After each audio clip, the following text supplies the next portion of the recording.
Assalamualaikum warahmatullahi wabarakatuh. Berjumpa lagi bersama saya di Fisika kelas 12. Masih tentang bab 2 listrik statis. Nah, di video kali ini kita juga masih membahas tentang gaya kolom dan medan listrik. Namun ada perbedaan dengan materi sebelumnya. Kira-kira apa yang berbeda ya? Silakan disimak baik-baik videonya. Nah, jika sebelumnya kita telah membahas tentang hubungan antara tiga muatan yang terletak pada satu garis lurus, bagaimana cara mencari gaya kolom dan medan listriknya, sekarang kita akan membahas tentang jenis soal yang berbeda, di mana muatan A, B, dan C, tiga muatan ini tidak terletak pada satu garis lurus, melainkan terletak di setiap sudut sebuah segitiga. Nah, di sini saya ambil salah satu contoh sebuah segitiga sama sisi. Nah, seperti yang kita ketahui, segitiga sama sisi memiliki panjang sisi yang sama dan besar sudut yang sama juga. Oke. Jika saya ambil contoh, kita mau cari berapakah medan listrik yang bekerja di muatan C. Medan listrik yang bekerja di muatan C, kalau kita mencarinya seperti soal yang kemarin, dia tentang garis lurus, lebih mudah ya. Tinggal dilihat dia arahnya sama atau arahnya berlawanan. Kalau arahnya sama itu dijumlah, arahnya berlawanan dikurangi. Nah, berbeda hal dengan jika dia terletak pada setiap ujung sebuah segitiga. Yang jelas bentuknya seperti ini, seperti pada gambar. Jadi di sini tidak ada yang searah, tidak ada juga yang berlawanan arah. Oke, semuanya membentuk sudut vektor seperti yang sudah dipelajari waktu kelas 10, fisika kelas 10 tentang vektor. Oke, misalnya saya ambil contoh C ini, misalnya muatan C adalah minus Q. Kemudian muatan A itu plus Q. Sedangkan muatan B itu adalah plus Q.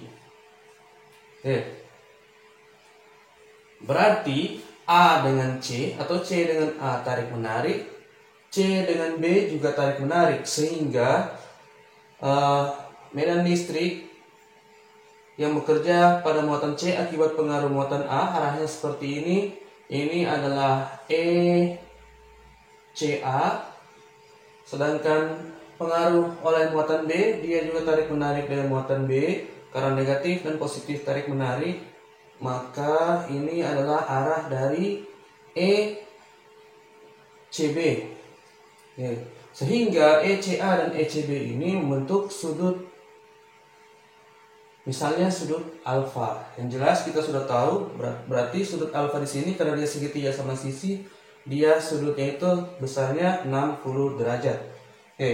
Untuk mencari berapakah nilai EC, medan listrik di muatan C, maka kita menggunakan persamaan vektor atau di matematika disebut dengan rumus kosinus, karena dia di ujungnya menggunakan cos. Berarti EC sama dengan akar ECA kuadrat ECB kuadrat tambah 2 kali ECA kali ECB cos alfa. Dengan ECA bisa kita cari menggunakan persamaan K QA per RCA kuadrat. Sedangkan ECB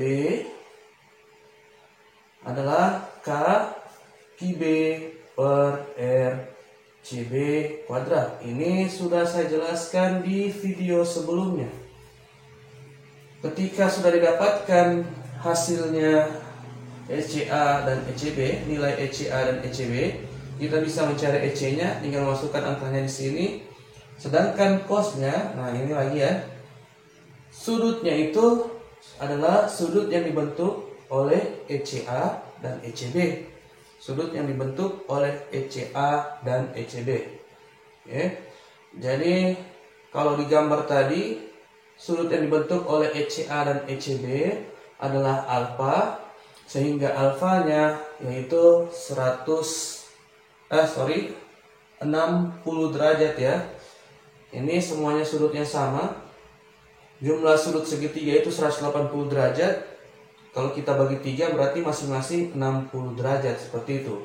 Nah, beda kasus jika dia misalnya muatan A ini saya taruh negatif. Oke. Atau ya negatif ya. Berarti ECA arahnya berubah. Sudutnya juga bukan sudut yang ini. ECA berarti C dengan A ini tolak menolak ya. C dengan A tolak menolak, sehingga arahnya ECA itu ke atas, menjauhi A. Lurus garis ini ke atas, berarti ini adalah ECA. ECA. Sehingga untuk memperoleh nilai ECA tetap sama K QA per RCA kuadrat. Yang berubah di sini hanya sudutnya. Sudutnya berarti sudutnya yang ini. Bagaimana cara cari sudutnya? Ini kan garis lurus. Garis lurus itu sudutnya 180 derajat.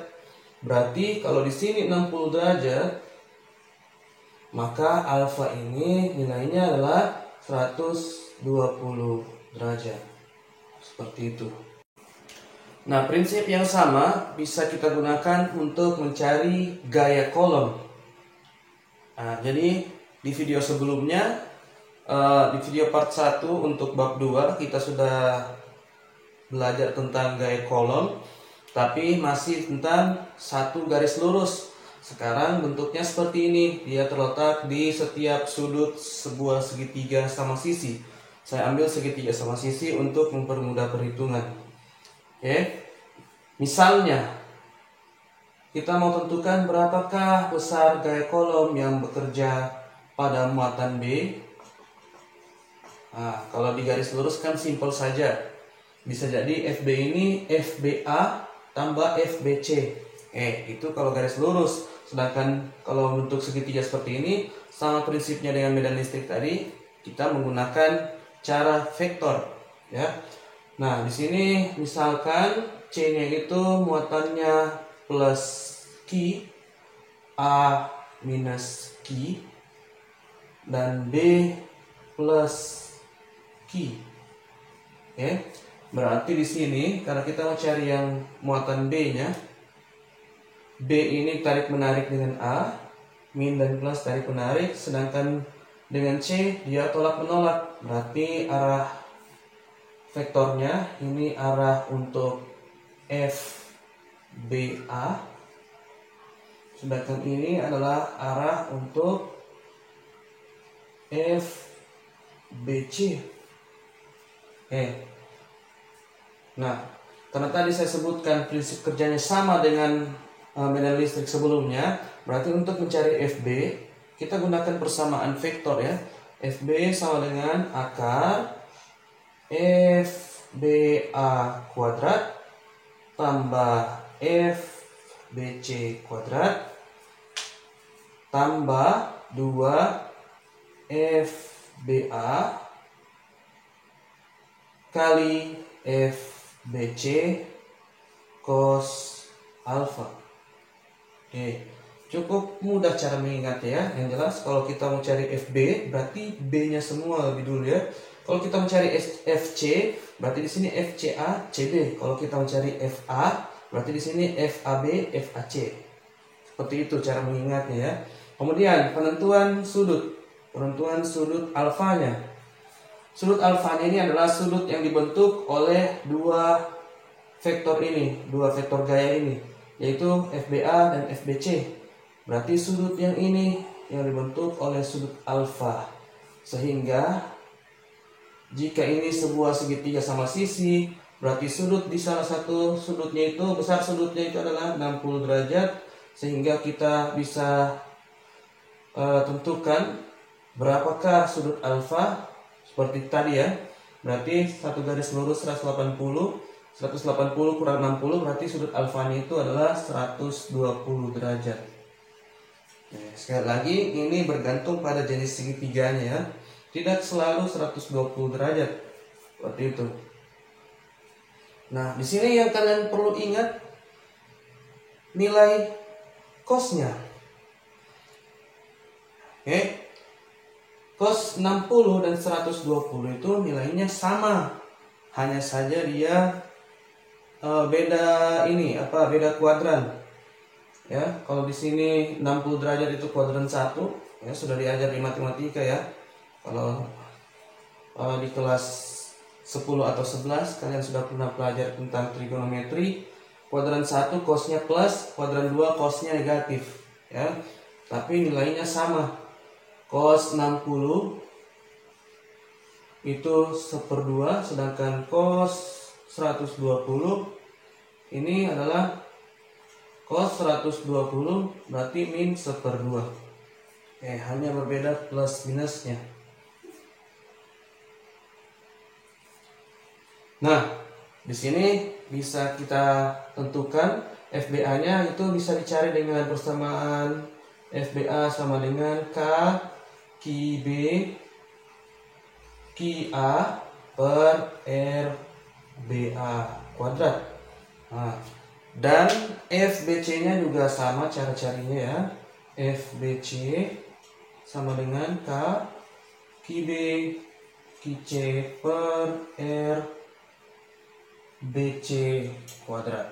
Seperti itu. Setelah didapatkan hasilnya, dimasukkanlah ke dalam persamaan ini sehingga kita bisa mencari besar gaya kolom pada muatan B.